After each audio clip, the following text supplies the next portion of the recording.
Shocking allegations are swirling. Russia has accused Ukraine of launching a barrage of drone assaults, including a daring strike that ignited a fire at a nuclear facility.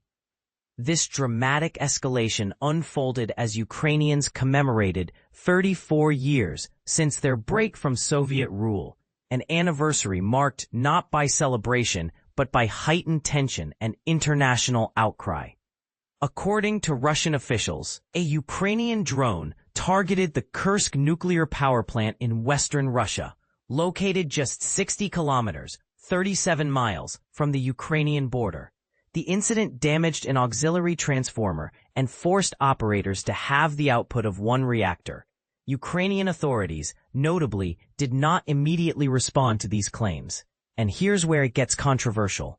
Russian sources claim the downed drone's wreckage sparked a fire, but it was quickly contained with no casualties or spike in radiation, according to the plant spokesperson. The International Atomic Energy Agency, the global authority on nuclear safety, reassured the world that radiation levels around the Kursk facility remained entirely normal. Yet, the agency renewed its long-standing warnings about the immense dangers posed by combat near nuclear sites, an issue that's only grown since Russia's all-out invasion in February 2022. But this wasn't an isolated event. Russia's defense ministry stated that, on the very day Ukraine celebrated its 1991 Declaration of Independence, its air defenses intercepted at least 95 Ukrainian drones in more than a dozen regions. The drone war isn't limited to border zones. Even St. Petersburg, far from the front lines, reported drone shootdowns. In Russia's Leningrad region, firefighters battled a blaze at the Ust-Luga port, a crucial fuel export terminal, after debris from destroyed drones started another fire. Officials indicated around 10 Ukrainian drones were downed there alone. Why does Ukraine focus so intensely on drone warfare? Simply put, Ukraine's military is vastly outgunned by Russia. Drones have become Ukraine's agile answer, especially effective for striking Russian oil infrastructure, one of Moscow's primary sources of war financing. But is this asymmetric warfare a strategic masterstroke, or does it risk catastrophic escalation?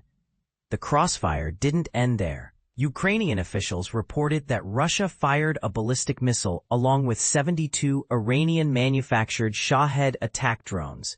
Ukraine claimed to have shot down 48 of these drones, but a Russian attack in Dnipropetrovsk tragically killed a 47-year-old woman.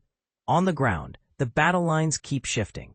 Russia boasted recent territorial gains, saying its forces captured 2 villages in the eastern Donetsk region. Yet Ukrainian Commander-in-Chief Oleksandr Syrsky pushed back, declaring his troops had retaken 3 villages in the same hotspot, a region crucial to ongoing but troubled peace negotiations. And this is the part most people miss. Even as the diplomatic stalemate persists, both sides are still fiercely contesting every inch of territory.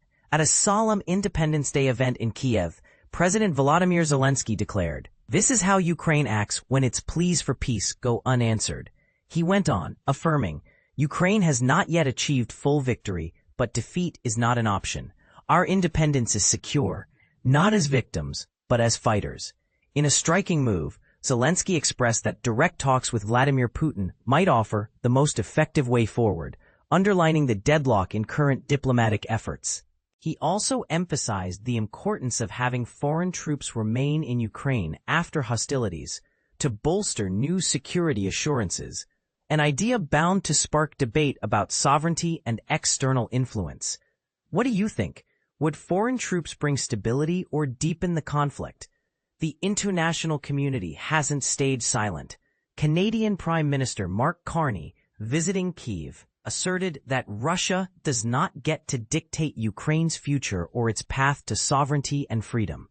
The U.S. was present as well, with Special Envoy Keith Kellogg honored by Zelenskyy during the celebrations. A new wrinkle surfaced with reports suggesting the U.S. had withdrawn approval for deep strikes inside Russia, potentially linked to talks between Donald Trump and Putin. Zelenskyy responded with defiance, stating that Ukraine now uses its own arsenal to carry out such operations and does not ask Washington's permission. Despite the relentless fighting, some forms of cooperation endure. Both Ukraine and Russia confirmed another simultaneous exchange of 146 prisoners of war and civilians.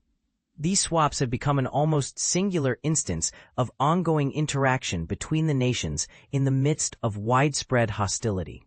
Currently, Russia controls roughly 1/5 of Ukrainian territory, including Crimea, which it annexed back in 2014. President Putin, for his part, continues to reject calls from Ukraine and the West for an immediate and comprehensive ceasefire.